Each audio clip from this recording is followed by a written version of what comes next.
Olá, eu sou o Caleb e eu preciso fazer as pazes com Saramago. Oi, eu sou a Juliana e Barra Pesada Online, onde encontrar. Oi, eu sou a Natasha e eu tenho uma fotografia junto com a Luana e a Isabelle. A gente tem uma foto com a Pilar Del Rio, a esposa do Saramago, em que a Pilar está sendo papagaio de pirata nosso. Fotobomb, é verdade. Oi, meu nome é Luana e a Nath, além de tudo, sabe dançar tango. E você está escutando? O nome? Do livro!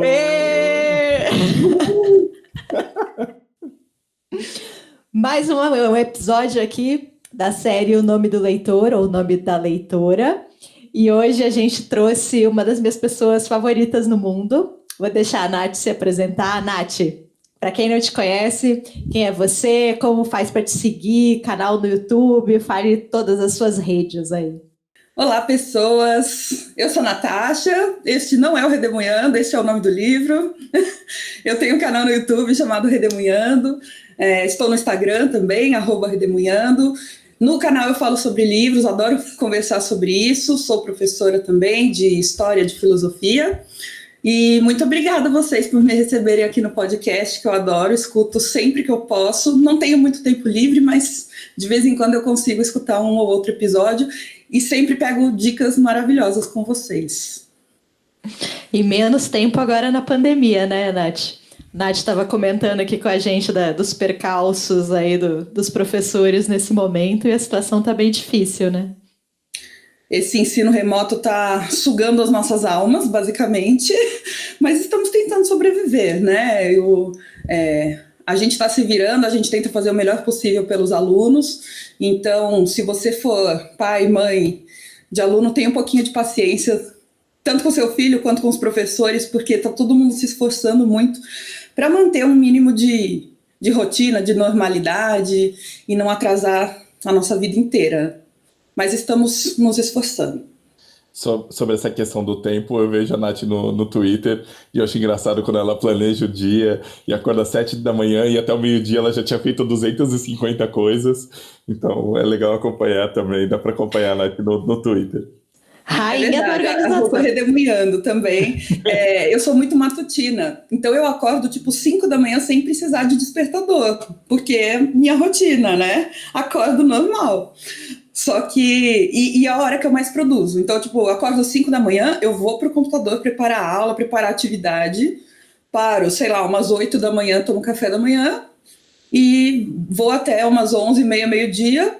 Aí almoço e o resto do dia, assim, né? Se eu não tiver aula para dar, eu fico mais tranquila, porque de tarde eu não rendo nada. Nada. Eu não rendo nada o dia inteiro, gente. Eu tô chocada. Eu começo a render depois das 9 da noite, assim, tipo, o que não é nada bom pro capitalismo, não é mesmo? Eu acho impressionante essas pessoas que acordam e conseguem fazer as coisas. Eu te admiro muito, Nath. E outra coisa que eu acho admirável nela, que a gente vai falar do canal dela, é como ela faz organização para a festa do livro da USP. Eu sempre espero esse vídeo no canal da Nath, porque é um prazer ver uma pessoa que tem ali metas e compra muitos livros e ninguém tem que criticar nada. Ela tá certíssima. Eu já vou jogar signo aqui, porque mas é uma coisa que não tem nada a ver, porque na verdade o signo que tem a fama de ser super organizado e planejado é Virgem. E a tia do meu marido, ela lê mapa astral e tal. Uma vez ela leu meu mapa astral, eu não tenho nada, nenhum planeta, nada em Virgem. E eu falei, não é possível, porque eu sou planejada. Eu não sou uma pessoa muito espontânea em termos de improviso, sabe? Eu não sou boa de improvisar. Principalmente coisas relacionadas a trabalho, a dinheiro. Eu fico meio preocupada com isso. Então, sempre que eu posso me planejar, eu faço isso, e na festa do livro da USP não é diferente. Eu tenho lá minha lista de livros desejados na internet mesmo, né, no computador, e quando eu vou para a festa do livro da USP eu pesquiso as editoras que vão, em que stand elas estarão, que ordem que eu vou visitar as editoras. Claro que isso na hora vai depender muito da fila e tudo, mas eu sei mais ou menos onde elas estão. porque eu moro em outra cidade, né? Eu não moro em São Paulo. Então eu faço um bate e volta. Não dá para perder muito tempo lá. E se a gente ficar andando à toa, eu sei que eu vou gastar muito dinheiro. Então eu já vou me planejando, já guardo um dinheirinho, reservo tudo e não costumo sair do planejamento. É muito raro eu comprar um livro fora do que eu tinha me proposto antes. E vai com a sua malinha, né, Nath? Gente, eu acho... É uma a mala é a mala de melhor verdade. intenção, gente. É uma mala de verdade. viagem. Eu já levei, inclusive, malinha de rodinha, que agora eu trabalho, às vezes, na feira da USP, então eu compro um pouquinho cada dia, assim, mas quando eu ia de um dia só, a gente ia de mala, eu e o Caleb. Dentro de uma de virginiana, que não tem nada de... Eu gosto da organização dos outros, elas me dão prazer, sabe? Tipo, puta, olha que pessoa organizada, porque eu não sou assim. Eu sou caótica. Dentro do meu caos, às vezes tem até uma ordem, mas assim, né? O Caleb tá dizendo que não tem ordem. Mas eu acho... Na minha cabeça tem. É isso que eu acho. O virginiano ele não é necessariamente organizado, mas ele é meio que... Ele é sistemático. Tipo, na cabeça dele aquilo é sempre de um jeito específico, sabe? Se a gente for ver, por exemplo, a maneira que a gente organiza as nossas estantes, não sei vocês como é que é, qual é o sistema que vocês usam. O meu sistema, na minha cabeça, é perfeito. Só que eu vou tentar explicar para alguém, é um caos, porque eu falo assim, não, tá por... Primeiro que cada Nath, estante... então fala pra gente como é que você organiza. Por favor. Então, cada estante tem meio que um tema. Então, eu tenho, por exemplo, a estante da história, a estante da filosofia, a estante dos livros de ficção, a estante dos meus favoritos. Dentro disso, aí lá vem, presta atenção. Dentro disso, eu separo, depende, às vezes é por tema, então em história eu separo cronologicamente, eu separo tematicamente. Os de ficção eu separo por continente, e dentro disso por país, e dentro disso por ordem alfabética. Então, assim, né? A pessoa é doida, a pessoa é completamente doida. Mas na minha cabeça, gente, às vezes eu telefono pro meu marido, eu tô fora de casa, quando não era pandemia, né?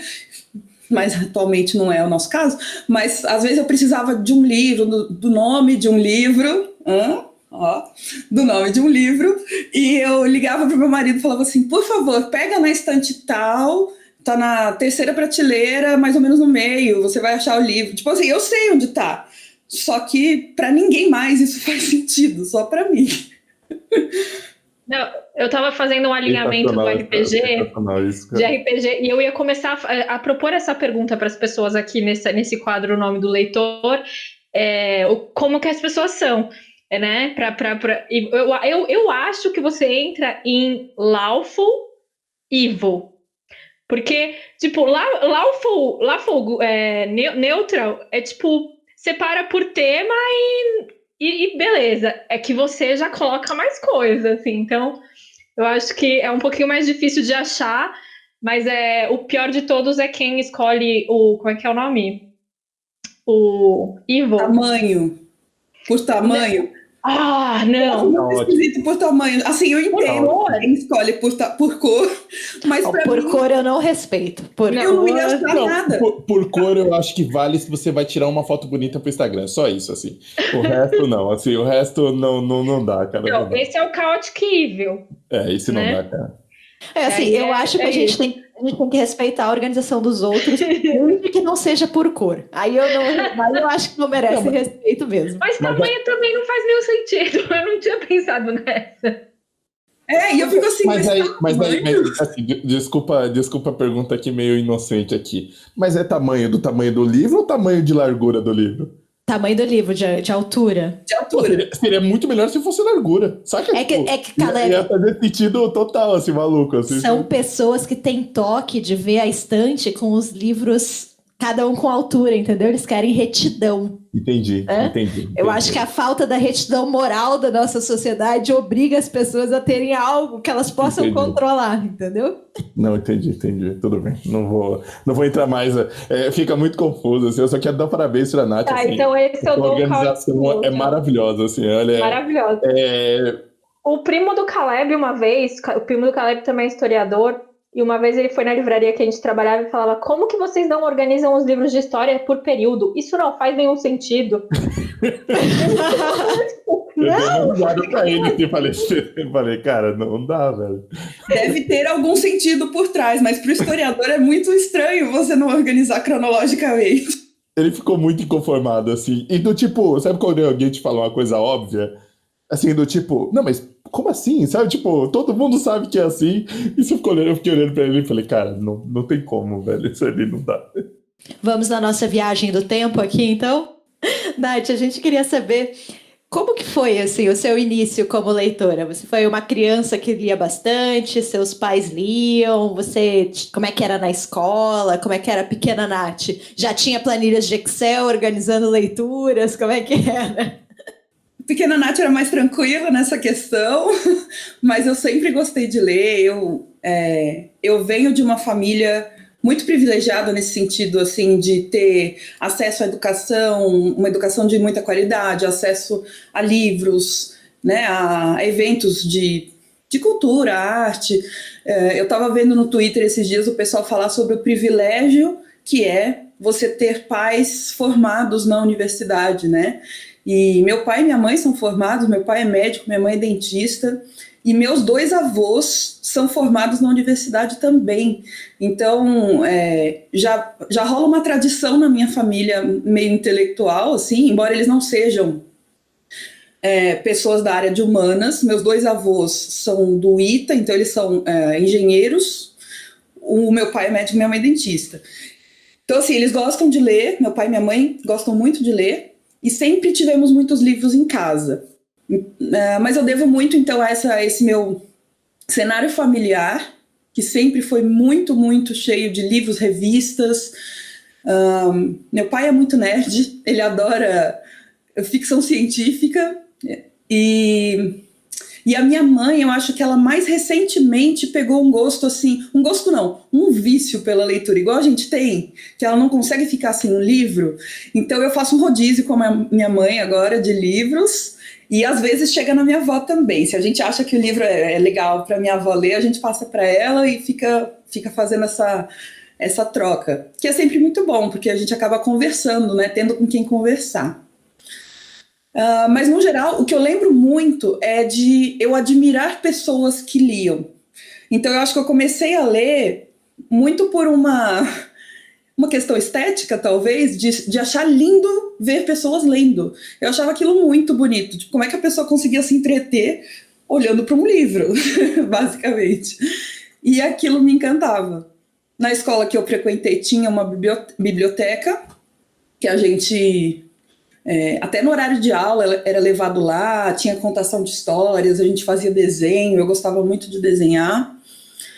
E foi isso, eu gostava de ler os livros da escola, aqueles livros obrigatórios que todo mundo é meio traumatizado. Num geral eu gostava, tem um outro que eu realmente não curti não, mas eu lia. E eu não achava muito um fardo eu ter que ler aqueles livros para a escola, sabe? E eu lembro de uma vez que o meu avô... Eu fui numa livraria com o meu avô, eu amava ir na livraria, né? Na minha cidade tem muito shopping, gente. Shopping é tipo o rolê da galera. Ô, Nath, fala a sua cidade. Foi assim. Fala qual que é a sua cidade pro pessoal. É São José dos Campos, desculpa. É São José dos Campos, que é interior de São Paulo. Então tem muito shopping. A única coisa que tinha para fazer na minha cidade era ir ao shopping. Então era meio que o programa da família, assim, no fim de semana.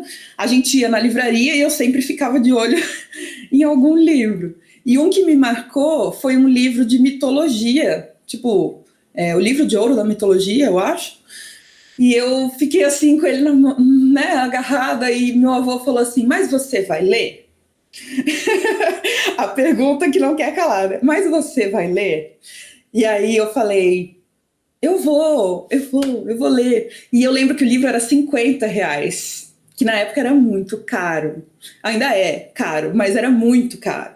E aí meu avô falou: tá bom, então eu compro para você. Aí ele me deu de presente esse livro de ouro da mitologia, eu li. Eu li aos pouquinhos, mas eu li. Então esse foi um momento marcante, assim, eu acho, na minha trajetória de leitora, quando criança, presenteada com livros. E esse livro existe até hoje, ele é super vendido, assim, ele é maravilhoso, né? Ele acho que é da editora Ática, se não me engano. Posso Acho que estar agora é de errado. ouro. Acho que agora é de ouro. É de ouro, Mas exatamente. ele é incrível. E é engraçado, né? Você gostava de mitologia, então já tem a pontinha ali da história, né? A historiadora, a jovem historiadora estava ali já.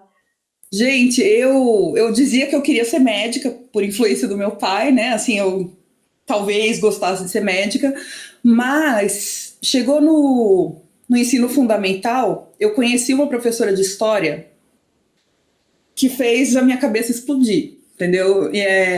Eu lembro da aula em que isso aconteceu. Eu já contei isso até num vídeo lá do canal, assim. Eu lembro que foi uma aula em que ela conectou história geral com história do Brasil, porque até então eu tinha visto ou um ou outro. E aí foi a aula meio que das grandes navegações, quando acaba a Idade Média e, tipo, os portugueses chegam no Brasil. Aí eu, meu Deus, é isso que aconteceu. Tipo, tudo fez sentido na minha cabeça. E foi nesse momento que eu falei um pouco assim, eu quero que alguém um dia sinta isso. Porque eu falei, eu quero impressionar alguém desse jeito, que eu estou impressionada. E aí só no segundo ano do ensino médio eu meio que admiti para mim que eu queria ser historiadora, sabe? Que eu queria ser professora de história. Mas eu já queria há algum tempo. É que para a gente se desapegar de algumas convenções sociais demora um pouco às vezes, né? E nesse caso demorou um pouquinho. Mas eu tive apoio do meu pai e da minha mãe para cursar. Não foi um grande problema eu ter escolhido a carreira de professora. Eu fiquei curiosa com uma coisa. Você falou sobre livros de leitura obrigatória que você não curtiu. Você lembra quais foram estes? Tem um que foi muito marcante. Eu não gostei nada de Macunaíma. Eu odiei quando eu li. Pô, mas com quantos anos você leu, Nath?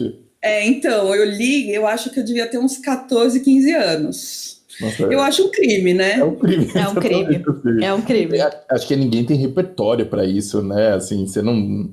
E é um livro que adulto não é fácil, né? Assim, você entende depois, eu acho que você entende depois o porquê, mas nossa, ler isso nessa época deve ter sido terrível. Foi por essa época também que eu acho que eu li, foi o primeiro ano do colegial, agora ensino médio. E aí eu lembro que eu li, tipo, terminei de ler Na Força do Ódio para fazer a prova. E aí tinha uma amiga que tinha comprado aquela versão da série Recomeço, que é os livrinhos que eu já falei aqui várias vezes nesse podcast, que eu adoro essa série, porque ele Sonhos de uma Noite de Verão, enfim. E aí ele tinha uma Macunaíma. E aí eu li, tipo, sei lá, em 40 páginas ele explicava a história. Ah, tá, então é isso que tava acontecendo, porque, tipo, eu não entendi nada do que tava acontecendo ali, sabe? Eu tenho uma dificuldade com livros muito caóticos. Eu agora estou na filosofia, né? Estou dando mais aula de filosofia do que de história. Então, eu tentei ler Nietzsche, por exemplo. Quando eu li O Nascimento da Tragédia, que é o primeiro livro escrito pelo Nietzsche, eu achei muito bom, porque ele dá uma explicada em algumas coisas e tal. Eu fui ler O Crepúsculo dos Ídolos, que é um livro que muitos professores, o professor Clóvis de Barros Filho, por exemplo, indica como um início para o Nietzsche. Eu fui ler, eu não entendi bulhufas, assim, eu acho o livro muito caótico. E aí, de novo, né, eu preciso de uma certa ordem para eu compreender aquilo. E o Macunaíma, para mim, é isso. Ele é uma rapsódia, né, que o pessoal fala, ele é uma junção de muita coisa e que me deixa um pouco perdida. Não sei, eu não tentei reler. Eu ainda tenho um certo trauma do Macunaíma.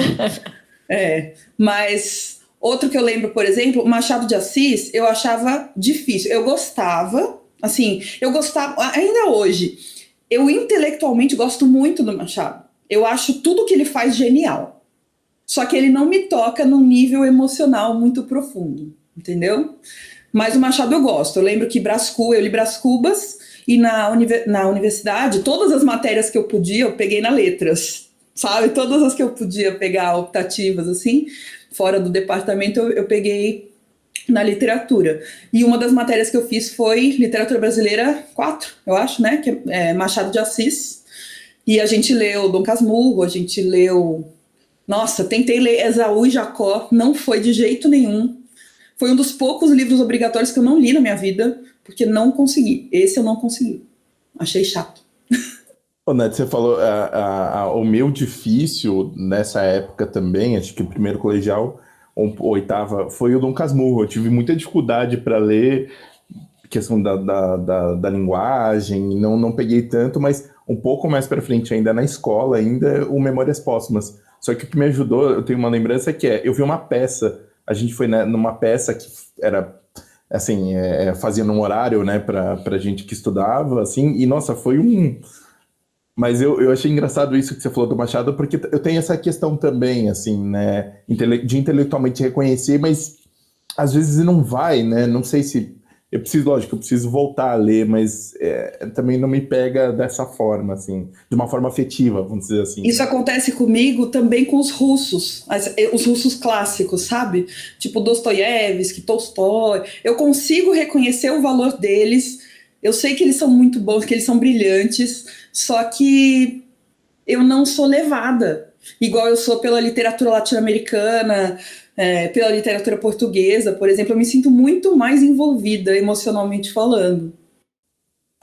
Ô, Nath, eu queria só perguntar dessa sua fase, da fase da sua mãe leitora, eu sei que eu tô avançando, a gente volta depois, mas o que ela gosta de ler, o que vocês compartilham, o que ela já gostou, que vocês, enfim, que foi uma ligação entre vocês nessa fase? A minha mãe e eu, a gente tem um gosto muito parecido para leitura, muito parecido. Eu levo ela no Piquenique Literário, que é um clube de leitura que acontece aqui em São José dos Campos, né? Ela vai em todos os presenciais que tem, agora está tendo virtual, só que ela não está participando. Mas os presenciais ela vai em todos, dá o pitaco dela lá. E eu e ela temos opiniões geralmente muito parecidas, muito semelhantes. Então ela também gosta de latinos, desse tempero diferente que eu falei para vocês. Saramago ela ama, assim como eu. E Gabriel Garcia Marques, eu falo que os meus 3 favoritos, eu diria que também são 3 favoritos da minha mãe. Saramago, Guimarães Rosa e Gabriel Garcia Marques, né? E ela também ama. Só que tem um problema, porque agora eu leio muito, né? Por causa do canal, por causa do trabalho e tal. E a minha mãe, ela lê num ritmo um pouco menor. Não é muito menor, não. Minha mãe lê bem. Só que é um pouco menor. Então, toda vez que ela pede para eu emprestar um livro, ela fala assim, mas eu quero um livro muito bom. Aí eu falo, mãe, não é assim que funciona. Tipo assim, você não pode simplesmente pedir um livro muito bom. Porque às vezes tem mês que a gente não lê um livro excelente, né? Tem mês que a gente lê alguns livros ok, né, Lu? Minha classificação, ok, bom. A gente vai ter que falar dessa classificação depois, essa classificação maravilhosa. A gente tem que falar, inclusive, porque eu adotei ela na minha vida. Eu já falei dessa classificação muitas vezes nesse podcast. Então, depois Nath, de muito debater, depois de muito debater...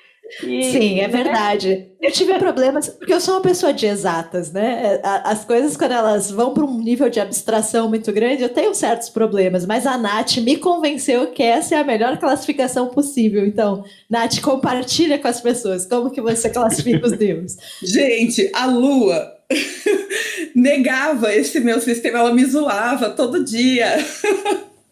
Verdade. Eu consigo fazer uma classificação igual todo mundo faz no Scooby, por exemplo. Eu dou de 0 a 5 estrelas, tudo bem, tranquilo. Só que eu sinto que as pessoas se doem muito quando você diz que você não gostou tanto de um livro que elas gostam muito, né? Que não faz muito sentido, porque cada um tem uma experiência diferente. Mas quando me perguntavam assim, você gostou de tal livro? Aí eu falo assim, gostei. Aí a pessoa ficava assim, ai, como assim você não amou? Sabe, queria muito que eu elogiasse o livro. Eu falava assim, não, eu gostei. Na verdade, assim, eu achei um livro ok. Ok, bom. Então a minha classificação não tem muito um critério, tá bom, Lua? Sinto lhe informar. Não sei se você formou um critério com a minha classificação, mas é pra, assim, porque tem livro que a gente acha ok, ruim, né? Nesse caso, ok, bom. Ou seja, é bom. E tem livro que é ok. Tem livro que é ok, só tem livro que é ok. Aí tem que repetir 2 vezes. Ok. E aí é o ok do meiozão, assim. Entendeu? Mas essa questão de como os livros nos tocam, ela é muito fascinante. Porque assim, você gosta de um livro, obviamente, porque ele é bem escrito, porque ele tem um enredo bem estruturado, porque tem personagens, etc, etc, etc. Mas o motivo que te leva a amar o livro, ele é mais abstrato, né? O livro, ele tem que conversar com a sua experiência de vida, né? Às vezes com o seu momento, às vezes você está pensando em questões que aquele livro levanta e que vão dialogar com você. Então é muito complicado isso, né? Gente, eu tentei ler, sei lá, eu encomendei um livro da Companhia das Letras, né? Eu comprei pela internet um de poesia do Carlos Assunção, que foi lançado há pouco tempo. Não Pararei de Gritar, eu acho que se chama.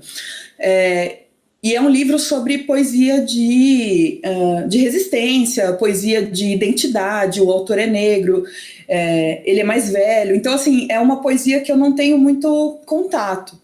Aliás, eu já não sou a pessoa mais adepta da poesia. Eu gosto muito, muito de prosa. A poesia, eu, às vezes, me desafio a ler, mas não é um gênero que super me atrai, sabe? Enfim, quando chegou o livro, eu fiquei animada, aí eu comecei a ler e aquilo não foi, assim, não estava me tocando. Aí eu falei, tá, eu não vou ler agora. Deixei, foi coisa de 2 semanas, Lua, 2 ou 3 semanas. Quando eu li de novo, eu falei, gente, que poesias maravilhosas. E assim, não aconteceu nada, o livro é o mesmo, o texto é o mesmo, e eu mudei 2 semanas e aquilo já me tocou de uma forma completamente diferente. Então eu acho que é uma coisa meio... É difícil de explicar, né? Por que a gente ama tanto um livro e alguns outros não? Como você falou, tem critérios objetivos, mas tem critérios que são da pessoa. E as pessoas são muito passionais com isso, né? Elas levam... Parece que quando você diz o livro foi ok, para usar aqui a classificação maravilhosa da Nath, parece que você está negando a experiência da pessoa, né? Você tá agredindo ela em algum nível, né? Eu me A sinto gente não ofendido. quer atacar a pessoa. Eu me sinto ofendido, assim. Se alguém não gosta de um livro que eu falo, olha esse daqui, olha... quando é uma coisa que você gosta muito, né? É muito curioso isso, né? Como mexe, né? Tipo, não venham falar mal da Ferrante pra mim, sabe? Assim, hoje eu tô dando esse exemplo porque hoje eu vi uma matéria de uma pessoa falando mal da Ferrante e nem leu. Então... Posso confessar que ela lá vem. Eu achei Ferrante bom. Então, qual? A Ju, ela tá desligando o podcast nesse momento. Tá encerrando a gravação. Deixa eu só checar. Eu li a tetralogia. Ah, você leu a tetralogia? Nossa, você investiu tempo, então. Bem, Deus. Assim, eu achei um livro rápido de ler. Eu achei bem um livro, não. Eu chamo de um porque eu li meio que os 4, um em seguida do outro. Eu nem sei separar um do outro, pra falar a verdade. O pessoal fala, eu gosto mais do 2, do 3. E pra mim, tipo, é um livro só. Mas...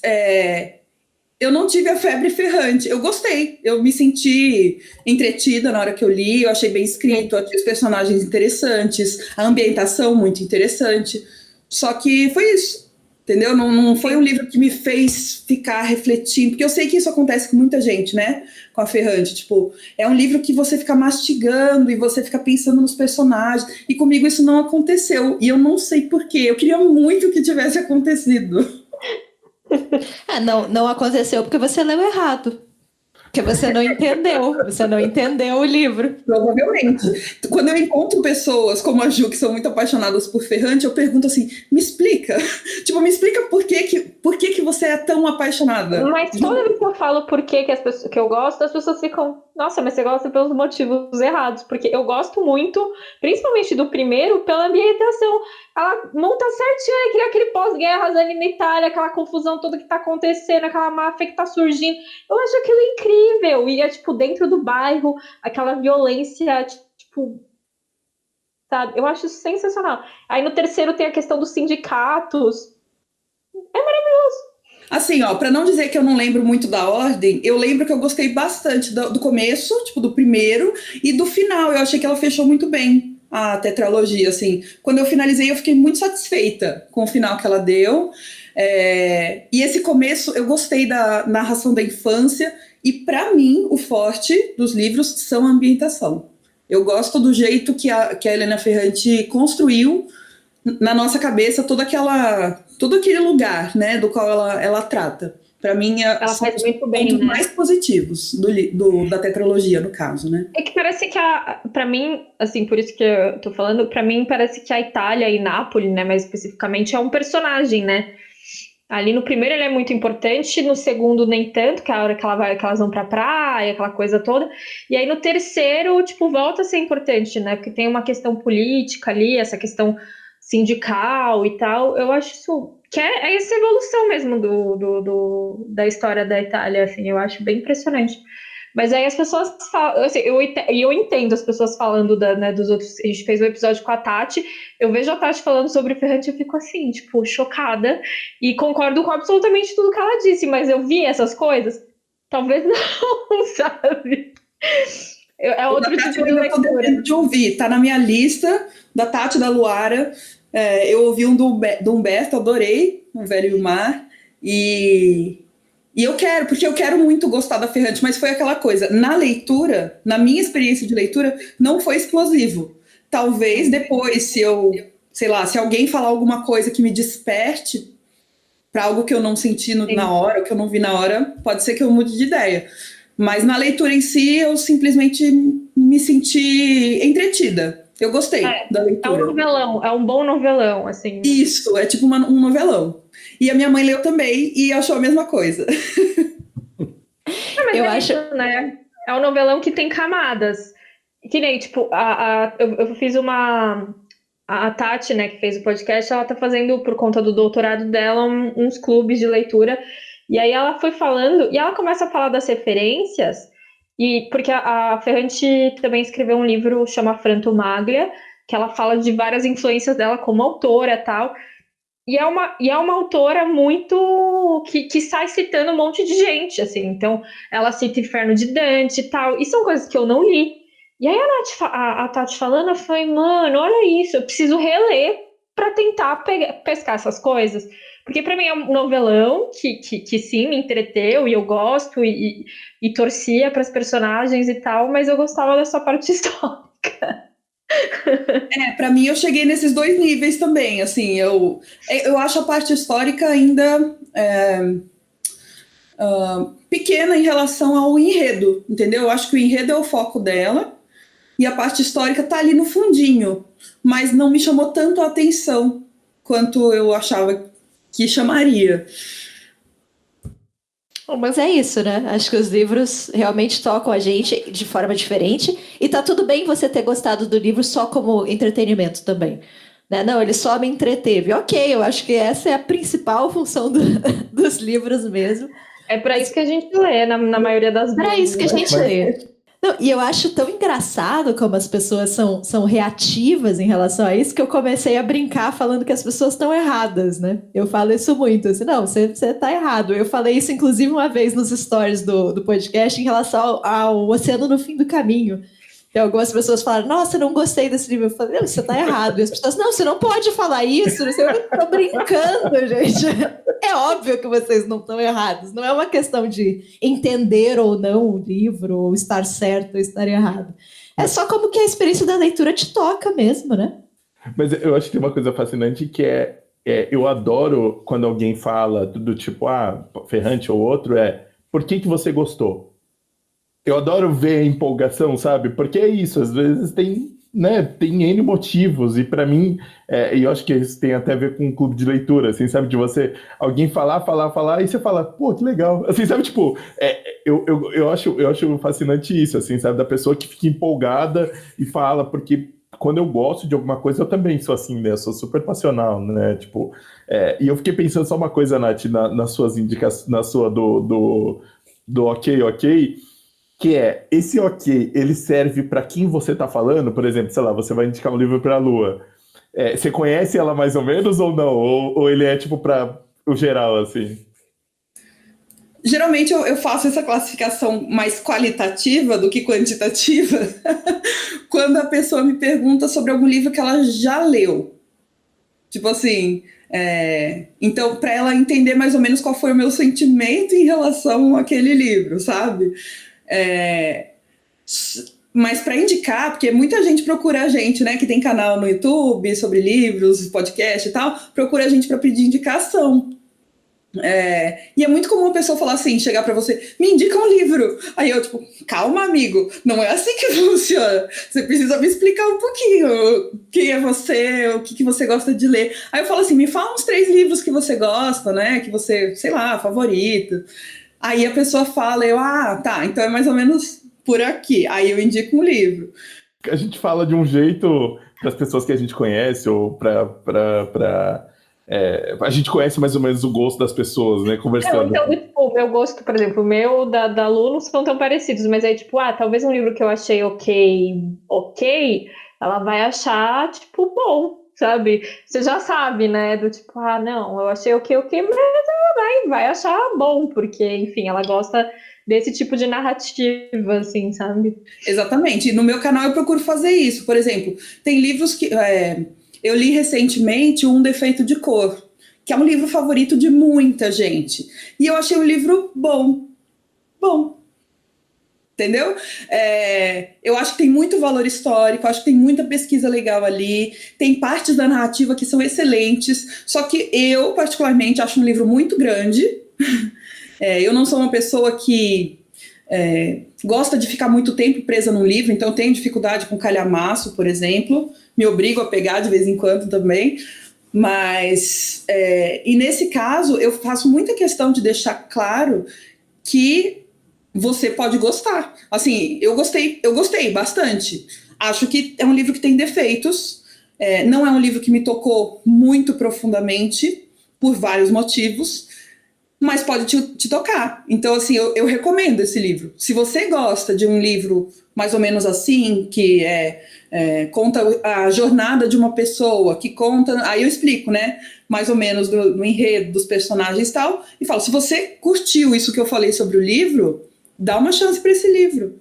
Não acho que é ruim a pessoa, assim, né? Eu não gostei, então também não vou recomendar. Não acho. Só não vou recomendar se eu acho que o livro tem algum aspecto muito problemático, sei lá. Aí também deixo claro, falei, olha, gente, eu acho muito ruim, não vale a pena. Mas, no geral, quando cai na questão de gosto, eu procuro deixar bem claro também. E eu acho que isso de você tentar convencer o amiguinho, e também falando a questão do Caleb, de é legal você ver uma pessoa muito empolgada com a leitura, eu não sei o quão masoquista isso soa, mas eu gosto quando a pessoa discorda de mim também. Eu acho que a gente perde um pouco a beleza do debate. A pessoa não gostou do livro e ela pode argumentar com você, sabe? Eu acho que eu e a Nath, a gente tem gostos muito parecidos. Eu nem sei se a gente já discordou algumas vezes.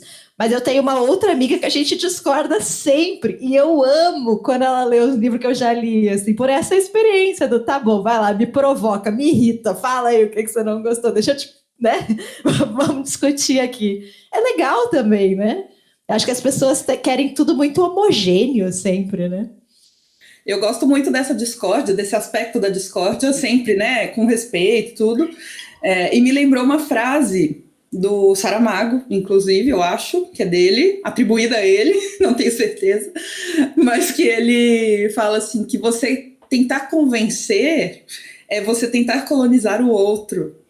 Então é meio que uma imposição, né? Então a gente fala dos livros com empolgação, não tentando convencer o outro de alguma coisa, mas porque a gente ama aquilo, e às vezes é isso que cativa a outra pessoa, né? Tipo, é o que o Caleb falou, é a nossa maneira de expor aquilo. Muita gente entra nos meus vídeos, e gente, quando eu gosto do livro muito, fica totalmente explícito nos meus vídeos. Eu falo assim de um jeito que eu fico meio fora de mim, assim, transborda, sabe? E a pessoa fala assim no comentário, nossa, você falou com tanta empolgação, agora eu quero ler, sabe? Às vezes ela nem liga muito pra história, mas é o jeito que a gente coloca, acaba influenciando muito. Não, e essa parte da discordância, a gente sempre conta essa história, o Caleb, que o clube mais chato do mundo foi do livro que acho que talvez eu e o Caleb mais gostamos, que é a Fantástica Vida Breve do Oscar Wilde, do Junot Dias, do Runot Dias. Livro. Eu adoro esse livro, já li 2 vezes, eu queria muito reler, inclusive. E, cara, todo mundo amou o livro. E aí ficava assim, E essa parte? Não, essa parte é muito boa. Ah, realmente, é muito boa essa parte. Ah, não, então vamos falar dessa parte aqui? Ah, não, essa parte é genial, vamos... E foi isso o clube. E, tipo, Cara, acabou rapidinho. e a Mas, gente tentou, viu, cara? E a gente tentou, assim, ó, um aspecto, um outro, tinha se preparado mesmo. Só que foi meio do tipo, todo mundo só achava a mesma coisa, assim. foi E, ó, isso. clube do livro legal é clube do livro onde as pessoas discordam. Tem que ter Então, eu tenho contato com os organizadores do piquenique literário e eles se preocupam muito com isso, assim, escolher livros que eles sabem que vão ser lidos de formas muito diferentes para poder gerar debate, né? Porque se todo mundo gostar, né, vai ficar todo mundo elogiando e só, né? E Lá no Espanador a gente sempre fala, dá conversa. se dá Então, conversa. assim, às vezes nem importa qual é, né? Mas assim, do tipo, você acha que dá conversa, as pessoas vão, né? Porque senão Isso. não adianta muito, né? Ó, 2 livros que a gente leu no Piquenique Literário que eu achei que foi uma discussão excelente foi O Senhor das Moscas, do William Golding, porque a gente foi vendo essas camadas, sabe, Ju, que você falou da Helena Ferrante, no Senhor das Moscas. Tipo, você pode ler como um livro de aventura, mas você pode ler como um livro completamente simbólico, cheio de metáforas. Depois eu fiz um vídeo sobre o Senhor das Moscas com essa discussão que a gente levou para o Piquenique Literário, analisando um personagem como o id, outro como ego e o outro como superego, entendeu? Sabe essas coisas muito doidas que o autor nem pensou, mas que é possível de interpretar? E esse é um dos vídeos mais vistos do meu canal, porque dá umas interpretações muito diferentes. E eu só consegui chegar, obviamente, nessas interpretações, porque lá no Clube do Livro tem pessoas que são psicólogas, pessoas que são filósofas, pessoas que são sociólogas, pessoas que são estudantes, e cada um vai ter uma interpretação completamente diferente. Então foi o Senhor das Moscas, e um que foi mais recente foi o Lolita. E aí não foi por um motivo de que a história dava muita discussão, mas sim que havia uma discordância muito grande de gosto das pessoas. Tipo, teve gente que amou e teve gente que odiou. E aí ficou nessa briga, né, nessa argumentação, assim, por que você odiou? E aí a pessoa falava, obviamente, incomodada com o tema do Lolita, né? Eu fui uma pessoa que gostou do Lolita e depois da discussão eu adorei. Eu achei muito bom, né? Melhorou o livro para mim, sabe? Porque eu tive que, assim, quando eu comecei a argumentar do porquê eu tinha gostado, aumentou o livro. Eu falei, não, o cara montou ali um narrador que é um canalha propositalmente e ele manteve isso até o final. Ele tinha que convencer você pelo discurso de que ele estava certo para ele escapar da prisão. Sabe assim? Eu comecei a argumentar e falei, nossa, foi genial mesmo isso que esse cara fez. Depois de falar só. Então, por isso que o falar também é muito importante. Falar sobre livros, né? Não só lê-los, mas conseguir falar e ouvir, obviamente, sobre os livros. Nath, você falou sobre essa questão de falar sobre livros e da importância disso e de trocas. Queria falar sobre o seu canal. Como é que você começou? Como que você teve a ideia de fazer um canal sobre literatura? Eu morei um tempo em Belo Horizonte, por alguns anos, e porque o meu marido foi trabalhar lá, eu fui junto, e lá eu não consegui emprego como professora. É muito difícil, assim, você se inserir no mercado de trabalho quando você não conhece ninguém que está ali dentro, sabe? É meio esquisito. Ainda mais em escola particular. Isso acontece muito. Um professor indica o outro e se você não conhece nenhum professor, você meio que está fora. Aconteceu isso comigo, eu dei algumas aulas particulares lá, mas eu ficava muito em casa, lendo bastante. E uma amiga minha, que é minha professora de tango em São Paulo, assistia alguns canais no YouTube sobre livros. Eu nunca tinha ouvido falar desse nicho. E ela falou assim, por que você não faz um canal sobre livros uma vez? Aí eu falei, claro que não, né? Ficar falando para uma câmera, tipo, sobre livros sozinha? Não vou. E aí passou um tempo, fui morar em Belo Horizonte e me deu vontade de fazer. Assim, o primeiro vídeo que eu fiz foi um vídeo de maratona literária, apresentando os livros que eu ia ler e tal, tipo um vlog, sabe? Horrível, eu não tinha equipamento nenhum. Gravava no tablet, não tinha nem microfone, não tinha nada, gente, era horrível. Já até tirei do canal porque não vale a pena. E foi isso, assim, na verdade, o canal serviu. Eu queria que ele servisse para me aproximar das pessoas que estavam longe de mim, que já me conheciam, né? Meus amigos, meus parentes. E no final das contas, o canal me trouxe muita gente nova. A gente sabe que às vezes os amigos e os parentes não têm muito tempo de assistir ou não gostam muito de assistir sobre livros, né? É uma coisa meio específica. Mas veio muita gente nova e interessante para eu conversar. Inclusive, conheci as meninas do Leia Mulheres BH, que eu participei antes de participar do de São Paulo, porque eu estava lá, né, no caso. E amo Leia Mulheres BH, amo. E comecei a ir em clube de leitura lá, inclusive, por causa do canal, né? Eu fiquei conhecendo esse mundo literário de uma forma mais ampla, de uma forma mais profunda também. E, foi só coisa boa, gente. O ruim é ter que gravar, assim, tipo, dar uma arrumadinha no cabelo, sabe? Sentar na frente da câmera. Isso dá preguiça, mas o resto, eu não vejo muita desvantagem, não, pra ser sincera. Mas quando você fez o canal, você já tinha lido o ensaio sobre a cegueira? Já. Eu li o ensaio sobre a cegueira quando eu estava no ensino médio, não sei exatamente o ano, mas eu acho que foi em 2005, que eu estaria no terceiro ano, tipo, no último ano de colégio, né? Eu acho que foi a primeira vez que eu li. Foi por aí, se não foi 2005, foi final de 2004, sabe? Mas foi com eu tinha... Vou fazer conta agora, né? Isso que é duro. Tinha uns 15, 16 anos, né? 16 anos. Mas foi indicação da escola? Como que ele veio parar na sua mão? Livraria do Shopping, gente. Livraria do Shopping é o meu canal. A minha escola passava, assim, para eu chegar na escola e para eu voltar para casa, eu passava por um shopping. Porque senão eu tinha que dar a volta no shopping, era muito longo. Então eu atravessava o shopping por dentro e aí eu passava na frente da livraria, claro. Por que não, né? Já tô lá, tinha ar-condicionado, então... E eu ficava lá na livraria e me chamava muito a atenção a coleção do Saramago. Assim, eu gostava da lombada, eu achava ela meio clean...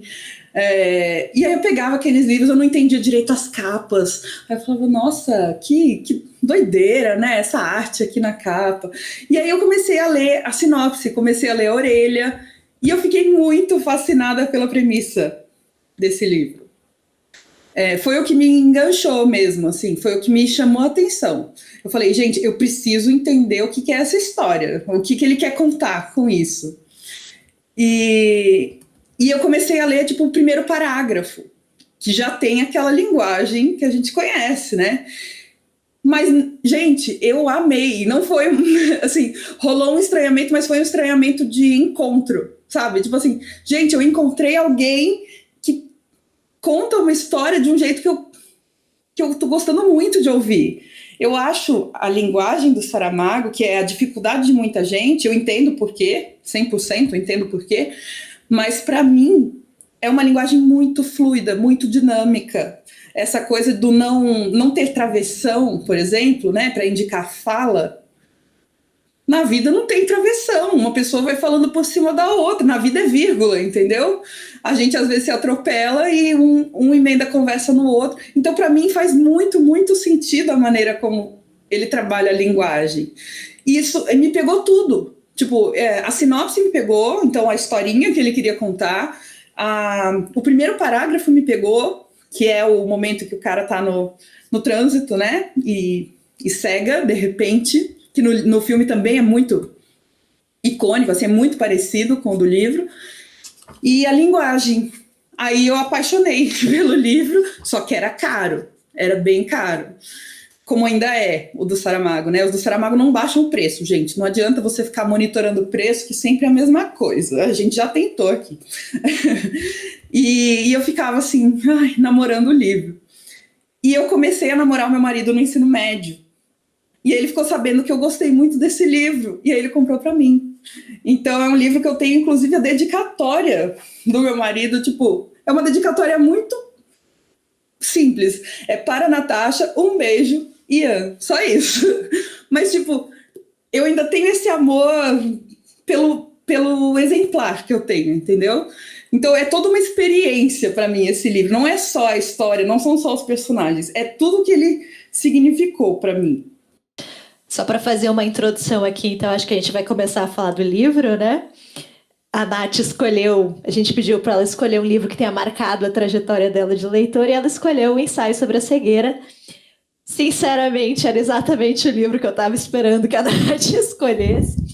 E eu tenho só uma pequena curiosidade para contar que eu estava lembrando hoje, nos primórdios do meu canal, assim, lá no início, eu fiz um concurso cultural. Muito visionário. E eu pedi para as pessoas tirarem fotos do lado do seu livro favorito e tal. E a Nath ganhou o meu concurso. Ela mandou um ensaio sobre a cegueira. Exatamente, com este mesmo livro. Então, assim, eu sempre associei Saramago com a Nath. Então, eu estava esperando que ela escolhesse esse livro mesmo. E, assim, eu já tinha lido ele quando eu era adolescente. Para mim, foi muito chocante. Eu lembro de ter tido esse choque com a linguagem gigante. Acho que a Nath até comentou antes sobre a questão da escola não nos preparar para literatura louca, né? A gente tá preparado para uma frase certinha. Eu estudei anos de gramática, dediquei anos da minha juventude àquilo e de repente veio o Saramago que não usa nenhum travessão, entendeu? Isso tem um certo choque. E eu fiquei com essa coisa assim de, nossa, Saramago é difícil. Na época eu achei muito difícil.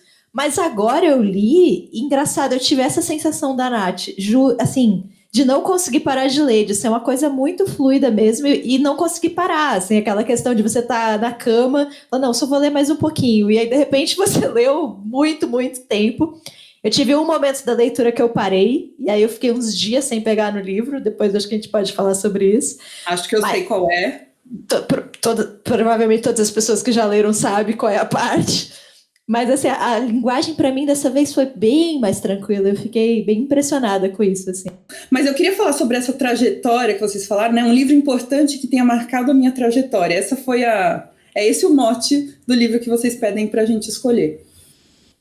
E não só porque ele é um livro favorito, mas ele foi muito marcante, além de tudo isso que eu já contei, ele foi muito marcante para mim, porque, como eu falei, eu sempre fui leitora voraz, desde criança, adolescente, e eu sou fã de Harry Potter, eu tenho tatuagem de Harry Potter, eu gosto muito. Eu li Harry Potter meio que acompanhando o crescimento dele, sabe? Eu fui da geração Harry Potter de fato. Aos 11 anos eu li quando Harry Potter tinha 11 anos. E aí a gente continuou crescendo com ele. E eu ficava muito apreensiva em sair desse mundo da literatura infanto-juvenil, sabe? Eu ficava com medo de não encontrar mais alguma coisa que me encantasse tanto quanto Harry Potter. E quando eu li este livro, eu falei, achei. Tipo assim, literatura adulta pode ser sensacional. E aí eu relaxei um pouquinho em relação a isso.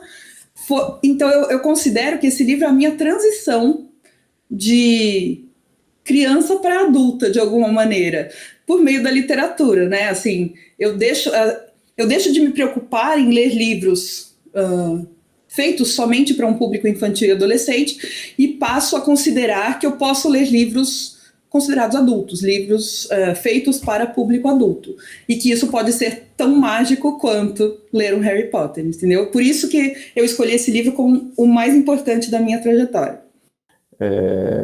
Eu só queria falar que a minha experiência com Saramago também comecei com essa, assim. E eu falei na abertura de fazer as pazes, porque a lembrança é que eu li esse, li o Evangelho, e acho que li mais alguma outra coisa. E eu gostei muito, assim, da época. Só que eu realmente lembro, a lembrança que eu tenho a dificuldade é muito grande, assim, sabe? Uma coisa que foi isso de mudança, assim, de você ler uma coisa e falar assim, ok. E aí, tanto que depois eu fui ler o Lobo Antunes, e também o Lobo Antunes né, assim, acho que com essa questão da linguagem ele leva para um extremo que fica até difícil de acompanhar. E para mim eu falava, acho que todo mundo já ouviu, eu falei, não, já tá bom de Saramago, já deu. E agora vendo vocês duas falando sobre o Saramago, eu só tô aqui pensando, será que eu vou ter que voltar mesmo a ler Saramago? Assim, eu confesso que eu queria ter lido, não consegui ler, né, reler agora para nossa conversa, mas tem alguns aqui na estante, sabe, que tá olhando, e você fala assim, putz, será que esse é o momento? E acho que eu vou ter... Eu já fui convencido já a voltar a ler Saramago. Meta atingida, então. Brincadeira. Eu gosto muito, para começar, do Conto da Ilha Desconhecida, que eu nem sei se está disponível muito assim no mercado. Ficou meio sumidinho por um tempo, mas tá, então, né? O Conto da Ilha Desconhecida, eu acho que é uma ótima porta de entrada para o Saramago, porque é curto, então você aguenta ler essa linguagem pesada, uma coisa super rápida, e é super reflexivo também, é uma coisa muito interna, de uma pessoa se conhecendo. Eu preciso até reler, agora que eu tenho a bagagem filosófica que eu tenho, porque eu li antes de começar a dar aula de filosofia, então eu acho que existe uma diferença entre historiadores e filósofos, assim, eu acho que historiadores são muito pé no chão, e os filósofos viajam, se permitem viajar bastante, né, a parte mais abstrata. E eu fico pensando se esse livro, O Conto da Ilha Desconhecida, não cresceria muito para mim agora com esse pensamento mais filosófico, mais abstrato. E eu acho que o Ensaio sobre a Cegueira também é uma excelente porta de entrada por causa desses acontecimentos do livro, por causa da maneira como ele conta tudo. Eu não me senti entediada. Às vezes eu me sinto cansada, porque realmente é tudo muito longo, mas entediada eu não fiquei não, com esse livro não. Com outros do Saramago eu já fiquei, porque eu tenho um projeto no canal chamado Todo Saramago, em que eu pretendo, né, ler toda a obra de romance do Saramago em ordem cronológica de publicação. E eu já li acho que os 4 primeiros. Eu fiz uma exceção aqui, pulei e fui para o 9º, eu acho, o 9º de publicação, para a gente falar sobre esse livro. Mas eu já li vários livros do Saramago, e eu ainda acho que o Ensaio sobre a Cegueira e o Conto da Ilha Desconhecida são os melhores para começar. Nath, então, assim, para além dessa questão da linguagem que você já disse que te encantou, né? Você dentro dessa coisa diferente, você viu uma lógica ali, gostou. O que te chamou a atenção no livro, na questão do enredo, assim, o que te tocou, né, nesse livro, que te fez gostar de Saramago? É muito estranho pensar nisso agora em tempos de pandemia, porque ele conversa muito com a época atual. Muito, é impressionante. Mas na época que eu li, eu falei, quando eu descrevi esse livro para minha mãe, eu falava assim, mãe, esse cara, José Saramago, ele pega uma situação que é absurda, que nunca vai acontecer, e ele, em torno dessa situação absurda, monta tudo como se, assim, como aconteceria. O cara consegue visualizar de uma maneira muito, muito realista as coisas. Então, isso eu gostava. Para mim, é uma mescla de ficção científica, não sei nem se eu posso dizer isso, porque não tem muita ciência envolvida, né? Mas, assim, nesse sentido da especulação, o quanto esse cara chega perto da realidade. E hoje a gente consegue ver isso. Eu acho que ele fala muito sobre a natureza humana nesse livro, em todos os dele, basicamente, mas nesse, uma natureza humana muito prática, a questão do instinto, a questão da sobrevivência, que dialoga com algumas teorias filosóficas também, tipo Thomas Hobbes, né? O homem é o lobo do homem, a cidade completamente largada, porque seres humanos aparentemente não conseguem se comportar e serem humanos de verdade. E uma outra coisa que eu gosto muito no Saramago é que eu acho que ele tem muito, muito cuidado com todos os personagens. Tipo, personagens que não são necessariamente protagonistas, tem toda uma história, tem muitas razões por fazerem as coisas que eles fazem. O Saramago, ele nunca larga um personagem, do mesmo jeito que eu acho que o Gabo tem esse cuidado também, sabe? A maneira como eles colocam os personagens, para mim, torna todos eles muito especiais. E isso me chama bastante atenção, além do enredo. A lembrança que eu tinha do Saramago era alguém furiosamente imaginativo. Assim, ele tem umas ideias que você fica, nossa, de onde ele catou isso, né? mas que tinha esse preço da linguagem, né, que a gente já comentou e que para mim agora foi realmente mais tranquilo, assim. Mas ele é um livro que ele é muito difícil de ler no sentido de a gente estar tratando de personagens e de pessoas muito desprezíveis, né? Eu vi uma entrevista hoje do Saramago que ele fala que a leitura é torturante, né? Que a leitura é para ser tão torturante quanto foi para ele escrever o livro. E eu acho que torturante define muito bem. E ele fala também que meio que o objetivo dele, a gente sempre comenta aqui que escritores são as piores pessoas do mundo para dizer sobre o que o livro trata, né? Mas neste caso específico, ele fala que ele queria escrever sobre como nós não somos bons. A gente não é bom e está na hora da gente reconhecer isso, né? E é isso, né? O que acontece com aquela simulação de sociedade que se torna aquele manicômio, né? Você prende todas as pessoas ali sem leis, sem punição, sem vigilância, né? Sem nem que a gente possa ver uns aos outros, então as pessoas nem veem o rosto de quem está praticando a ação, né? E o que acontece? É óbvio que o pior acontece, né? E a situação vai se degradando, né? E aí vem esse capítulo que eu disse que eu parei de ler, que é a questão das mulheres, como é sempre pior ser mulher. Né? Se a situação ficar muito difícil no mundo, para as mulheres vai ser um pouco pior.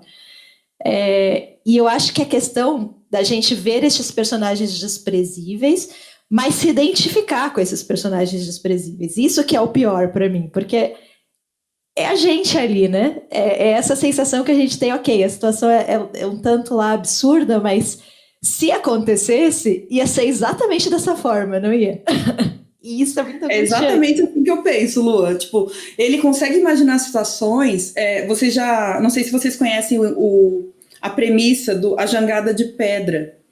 A Jangada de Pedra, a Península Ibérica, que é onde fica Portugal e Espanha, se desprende do resto da Europa e começa a navegar pelo oceano, levando ilhas com ela, porque.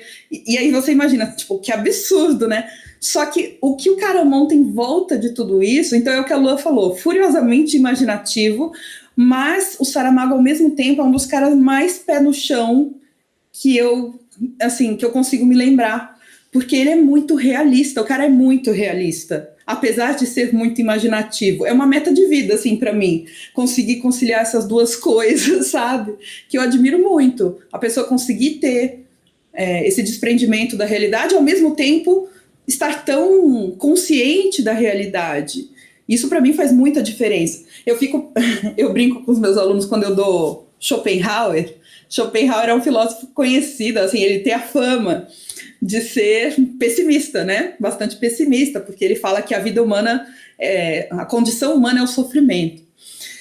E aí os meus alunos falam assim, e tá errado, professora? Não tá. E eu falo assim, igual o Saramago, atribui-se a Saramago uma frase que é também, eu não sou pessimista, o mundo é que é péssimo.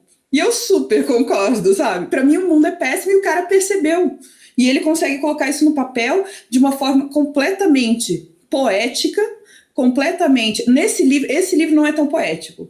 Especificamente o Ensaio sobre a Cegueira, eu não acho um livro poético, embora tenha uma vez ou outra alguma reflexão mais elevada, assim, mais emocionante, mas eu não acho um livro poético. Eu acho o Evangelho segundo Jesus Cristo bastante poético. Outros dele, né? Ele vai mais para esse lado. O Ensaio sobre a Cegueira eu acho brutalmente honesto e real, apesar de todos os absurdos que o permeiam. Talvez a parte mais que poderia ser poética é a questão da cegueira branca, né?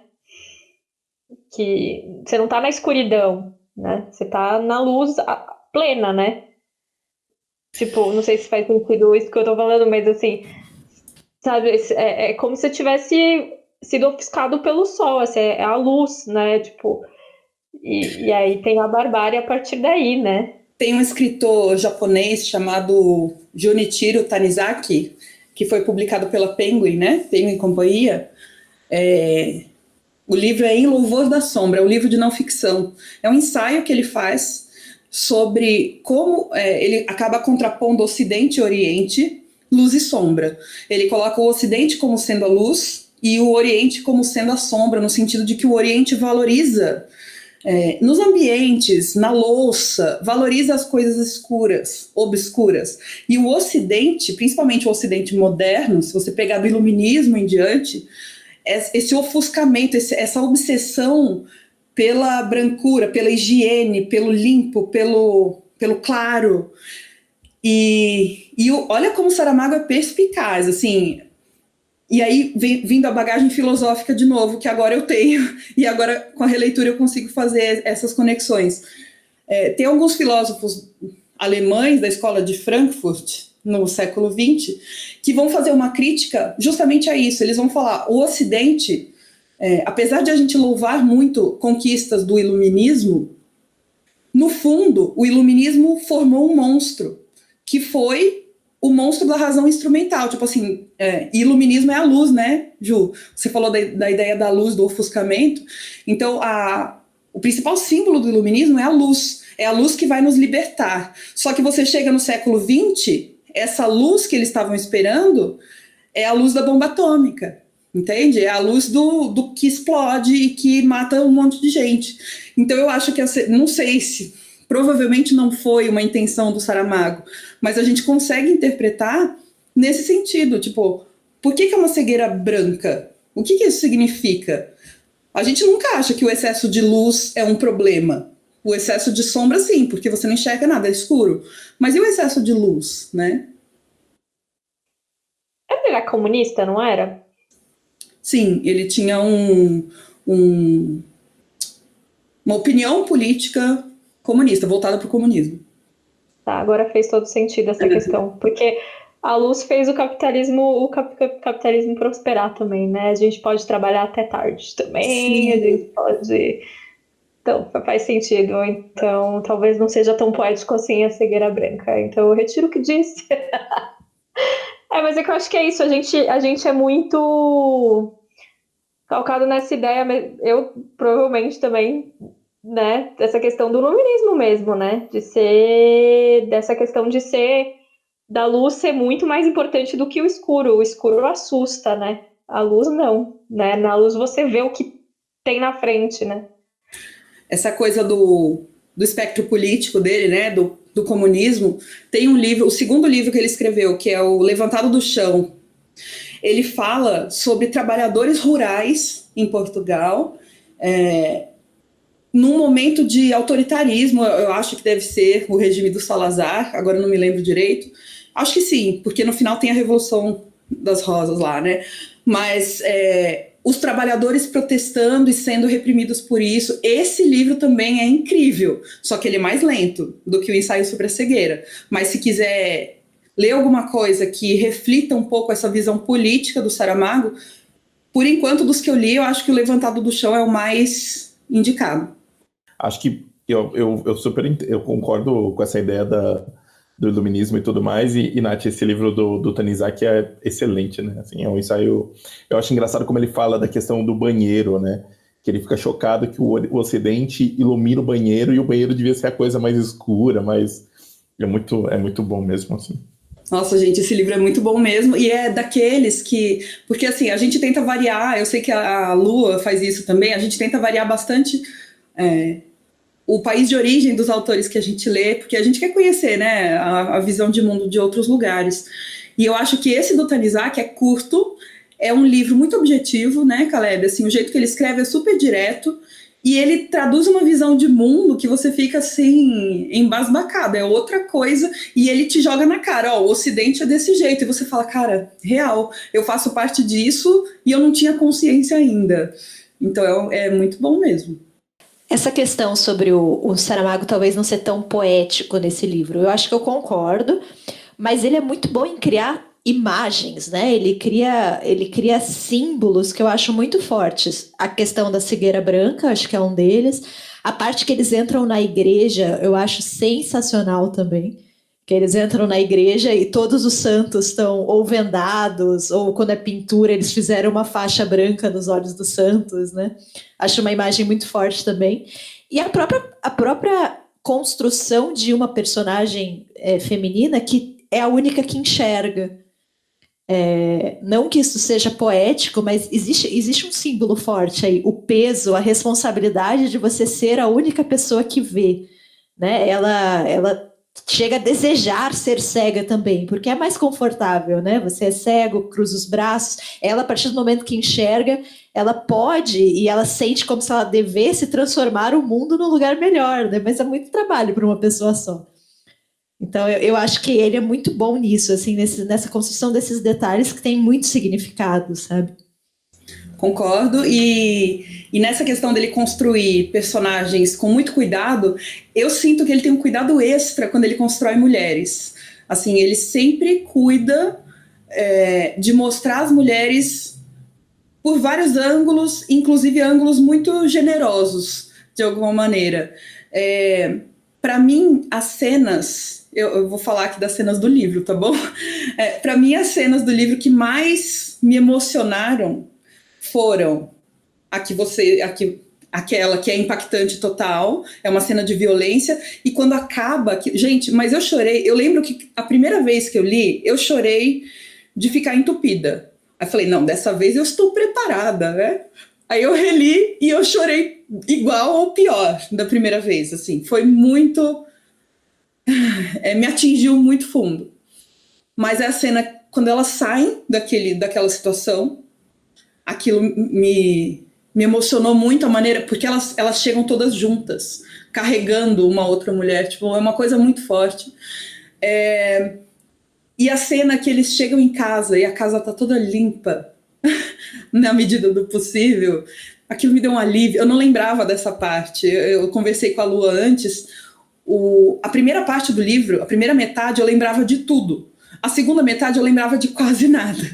E essa parte de chegar em casa acontece na segunda metade. Foi meio que uma surpresa para mim, eu não lembrava disso. E tem um momento em que chove e as mulheres vão lá para fora lavar roupa e se lavar, porque estava todo mundo muito sujo. E esse momento que as mulheres estão juntas tomando banho é lindo. Então, assim, eu concordo com você, Lu. Eu acho que as imagens que o cara cria são extremamente precisas e passam um recado. E é isso que eu quero dizer, assim, ele não é poético muito diretamente, mas as metáforas ali são muito, muito importantes, eu acho. E essa cena da chuva tem um homem que vê, né, o que elas estão fazendo, e ele não vai.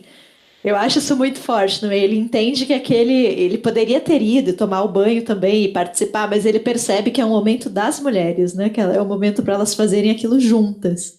Ai, gente, é muito lindo. Esse cara, o Saramago, ele tem muita sensibilidade.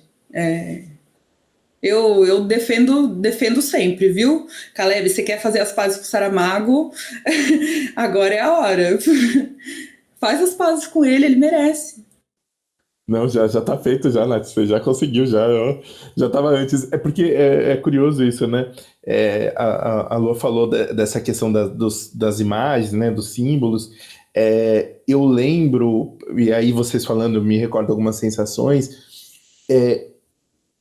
Acho que tinha essa coisa do Caleb ainda jovem, que também não estava acostumado, não tinha uma bagagem de leitura, vamos dizer assim, mas eu lembro dessa sensação do espaço que ele criava e de você não saber o que ia acontecer e como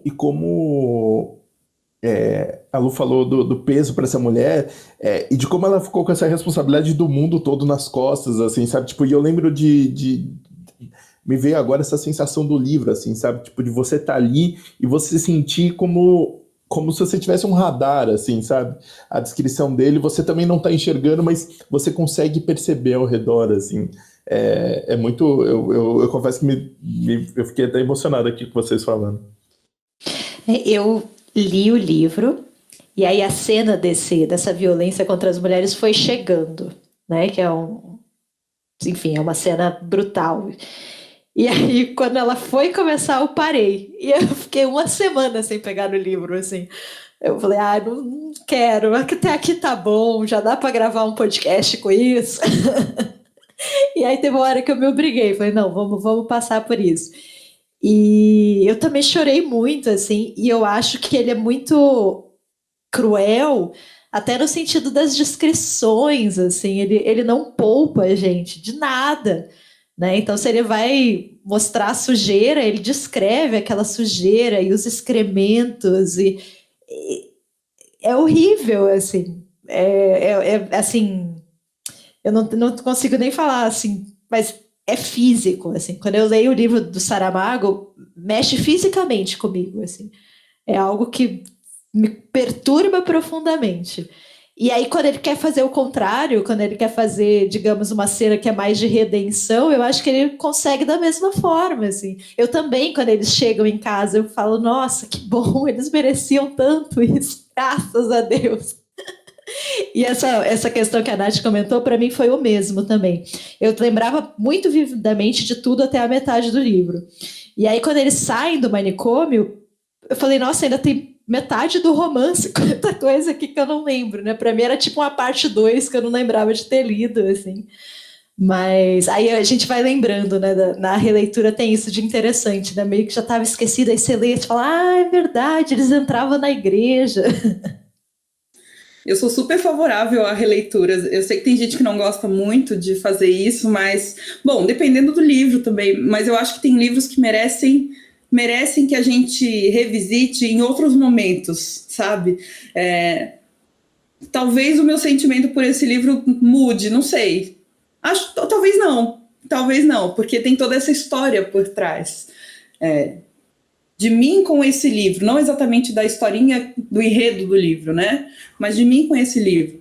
E a releitura acrescenta isso. Agora o podcast, o nome do livro, faz parte da minha história com o Ensaio sobre a Cegueira, né? O Saramago. E essas experiências todas vão se acumulando. E a questão da pandemia também, né, Nath? Poxa, ler esse livro em pleno coronavírus aqui é uma sensação, hein? No começo, quando começou o isolamento social, que mandaram a gente da escola para casa, né, do trabalho para casa, eu indiquei para os meus alunos, vocês querem ler livro que tem a ver com o momento que a gente está vivendo? Olha aqui, aí eu taquei o Ensaio sobre a Cegueira, A Peste, do Camus, sei lá, falei alguns lá para eles. Só que eu mesma não estava conseguindo ler nada relacionado a isso, nesse primeiro momento. Então foi muito interessante ler agora. Assim, não foi sofrido no sentido de, é um excesso de pandemia, né? Além de estar vivendo, também estou lendo sobre isso. Nesse momento eu não senti, embora a gente já esteja há muito tempo no isolamento social, mas eu acho que foi uma experiência muito, muito boa reler o Ensaio sobre a Cegueira. Então eu agradeço vocês por me abrirem, né, essa oportunidade. Ele mereceu esse Nobel de Literatura, tá bom? Pois acho que é isso, né? Alguém quer fazer mais algum comentário sobre o ensaio? Eu vou falar do filme, né? O que vocês acharam do filme? Sei que a Nath viu o filme agora à tarde, né? Parece que eu vi um pouco mais cedo antes da gravação. Eu queria só indicar, né? Acho que eu lembro de ter visto no YouTube um vídeo do Saramago assistindo o filme, né? Que foi, né, feito a direção do Fernando Meirelles, tem um elenco excelente, né? E eu fiquei muito emocionado, lembro, na época, porque o Saramago falou que agora os personagens dele têm rosto, né? E eu acho isso talvez a maior declaração que, né, que alguém pode fazer de uma adaptação, mas eu queria saber o que vocês acharam do filme.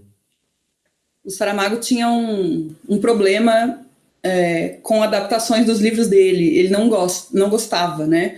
Ele não queria que os livros dele fossem adaptados para o cinema, porque foram feitos para ser livros, basicamente. E aí o Fernando Meirelles acho que conseguiu essa autorização.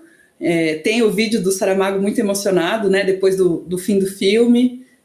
Ele chora, não chora, Caleb? Eu vi esse vídeo há algum tempo, mas ele está chorando.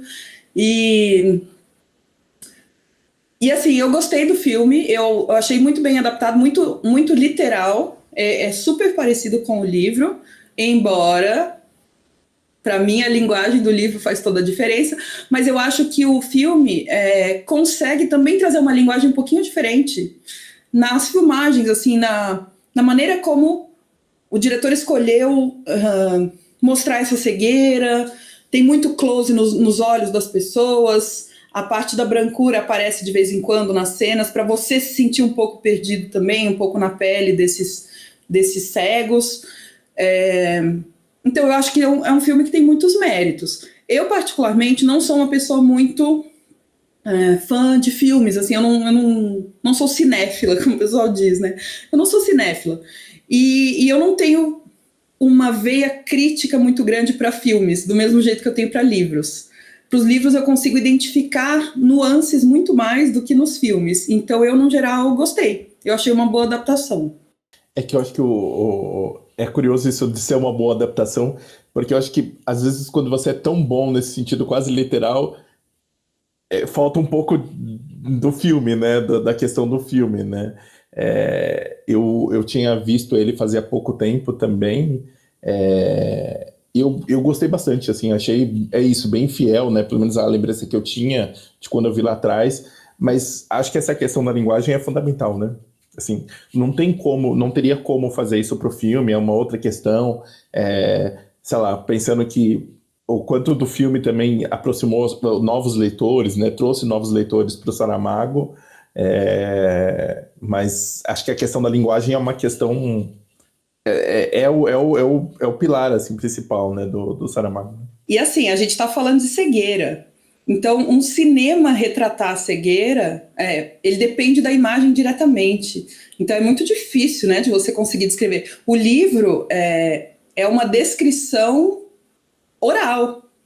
É que ela tá gráfica, então você acaba precisando ler com seus olhos, mas ela podia muito bem ser narrada de uma forma oral, como se você estivesse cego. Eu fiquei muito curiosa, inclusive, eu gostaria de ler uma versão do ensaio sobre a cegueira escrita por uma pessoa cega, sabe? Porque eu acho que o Saramago cai em alguns... Aliás, ele criou um mecanismo para não ser cego, que é a personagem que não fica cega, né? Sim. Ele cria um mecanismo para poder descrever coisas visualmente também. Mas eu fico curiosa para saber como é que um cego descreveria o espaço do manicômio e toda a experiência. Eu assisti um vídeo no YouTube do professor Clóvis de Barros Filho, junto com mais dois professores, e o título do vídeo era Filosofia para Cegos. E eles estavam falando justamente por isso, porque o Clóvis de Barros Filho, ele está ficando cego. Não sei se vocês sabiam disso, eu não sabia. Também, eu não sabia. Ele fez uma cirurgia que fez ele ficar cego de um olho e o outro já não era muito bom.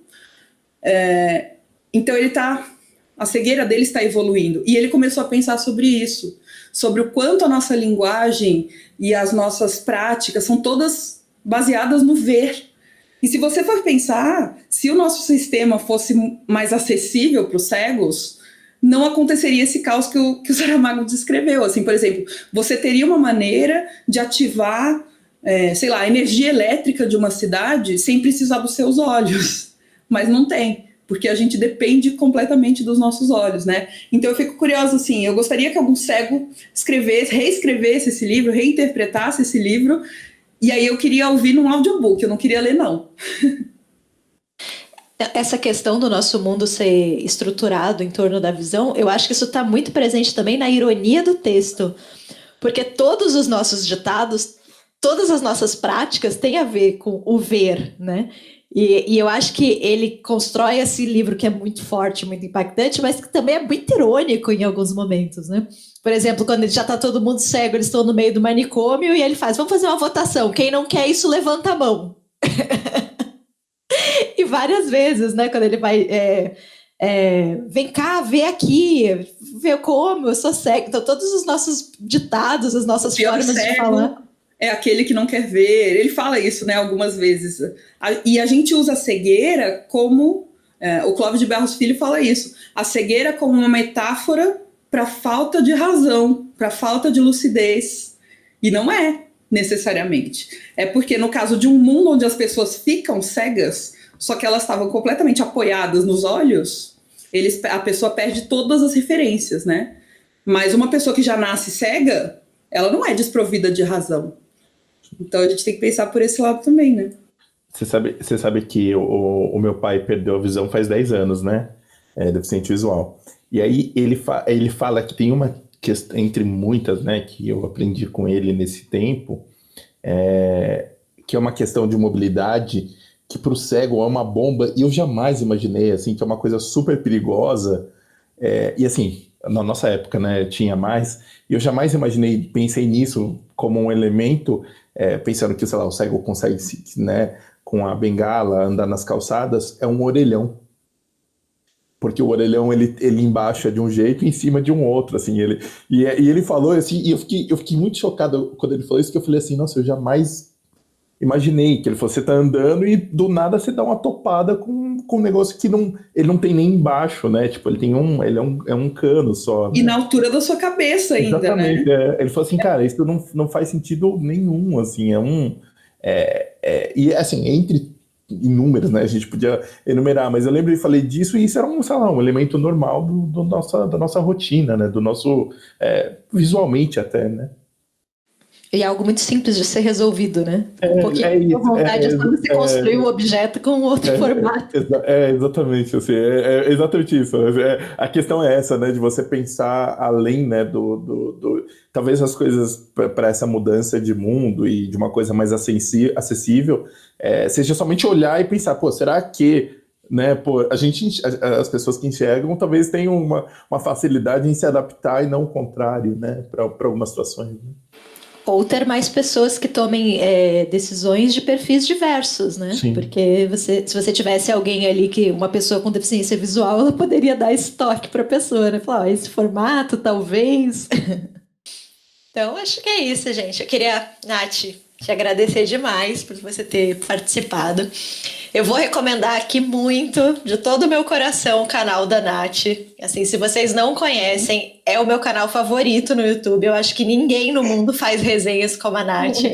A Nath, ela é capaz de fazer resenhas de 20 minutos, mais do que isso, e prender a gente na frente do computador assistindo. Inclusive, a Nath tem o Meu Sonho de Princesa, que é uma série do Tempo e o Vento, que a Nath fez uns 10 vídeos, não sei quantos, mas eram muitos, acompanhando a leitura de toda a série. Aquilo é muito maravilhoso. Eu nem sei mais o quanto esses vídeos são legais, porque faz tanto tempo, eu fiz lá em Belo Horizonte ainda, mas foi muito gostoso produzir, assim, o Tempo e o Vento é muito bom, né? Então, Lu, eu agradeço, vindo de você, a rainha das resenhas. A Lu é o contrário, né? Ela consegue ser sucinta e no ponto. Eu não consigo, eu sou professora, gente. Se me deixar, eu falo 50 minutos direto, como vocês puderam perceber. Mas são os melhores 50 minutos, Nath. Obrigada, Lu. Pô, Nath, muito obrigado, viu? De verdade. Obrigada mesmo, Você me convenceu, não só me convenceu a ler Saramago, como eu vou olhar com outros olhos agora. Leiam, gente, leiam. É como eu sempre digo nas resenhas dos meus livros favoritos, é assim, nada do que eu falar vai chegar aos pés da leitura em si, sabe? Então leiam, vai valer a pena. Eu agradeço muito vocês pelo convite, pelo espaço. Eu amo o nome do livro. Desejo sucesso sempre, que a gente consiga se encontrar logo. Esse ano não teve flip, né? Infelizmente. Bom, não ia dar para ter de qualquer jeito. Mas que era um momento que a gente conseguia se encontrar e conversar direitinho. Mas teremos outras oportunidades. Então, muito obrigada a vocês, obrigada a todo mundo que ouviu, teve paciência de ouvir bastante a gente falar sobre Saramago. E é isso. Obrigada. Eu queria só, antes da gente encerrar aqui, parabenizar as pessoas que acertaram o nosso livro do nome do leitor, né?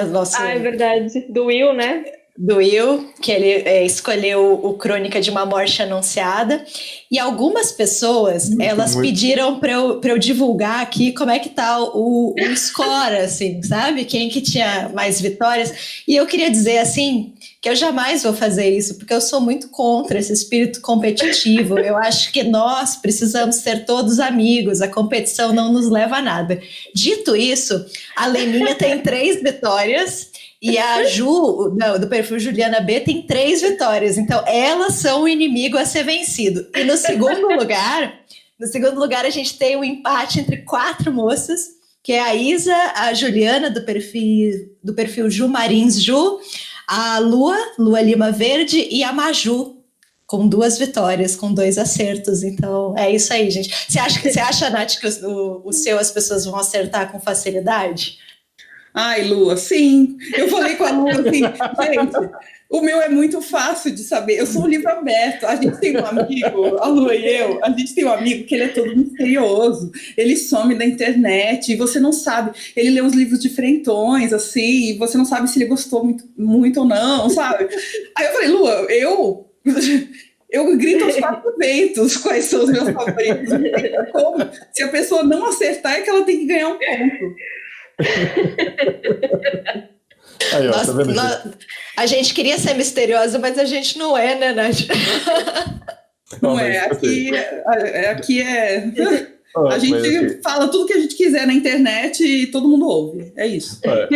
Eu sei que esse amigo parece ser misterioso, mas assim, a gente sempre acha que é mais misterioso que é, de verdade não é, né? Tem isso também, né? Imagine eu e a Nath. Por menos misteriosa do que eu penso, pelo amor de Deus. Então eu... Não, mas ó, esse ranking tá aí pra... Gente, vamos lá, é hora de pontuar então, né? Que seja isso. Sim. Foi o segundo Gabo, né? De 5 programas, 2 Gabos. Então, o Gabo está vencendo a competição de autores, né? Ué, pode ser outro do Gabo, Caleb. Não. Não, tá bom. Tem o amor dos tempos do Collor aí, ó. Foi aí que eu queria reler, viu, cara? Vamos dar uma chance para os outros autores aí, né? Vamos. Chance nenhuma. Mas isso aí, sigam a Nath, redemunhando, repetindo aqui para vocês. Sigam mesmo, gente. E é isso, né, gente? Boa semana aí para todo mundo. Nath, de novo, muito obrigada. Obrigada, Nath. Obrigada a vocês. Um beijo para todo mundo que ouviu. Até mais. Até mais, galera. Tchau, Fiquem bem. Tchau. Tchau. Tchau.